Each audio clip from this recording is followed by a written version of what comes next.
Hello, on the screen is a summary of what I will go over in this video. Make sure to watch to the end so you don't miss anything. So your WhatsApp just updated and now it's acting up, right?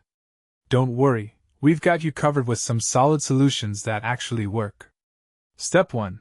First thing you need to do is force close the app completely. Go to your phone settings, find the apps section, locate WhatsApp, and tap Force Stop.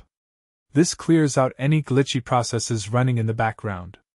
Step 2. Next, clear your app cache.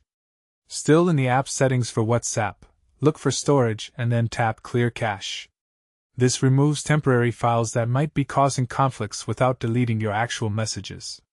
Step 3. Now here's where it gets important. Check your internet connection.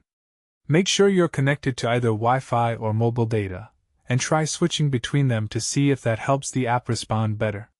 Step 4. If those don't work, uninstall and reinstall WhatsApp. Go to your App Store, find WhatsApp, and hit uninstall, then download it fresh. When you open it, use your same phone number and it'll restore your chat history. Step 5. Finally, if nothing else works, check for system updates on your phone itself. Sometimes WhatsApp needs your operating system to be current to run properly, so head to your phone settings and update if available.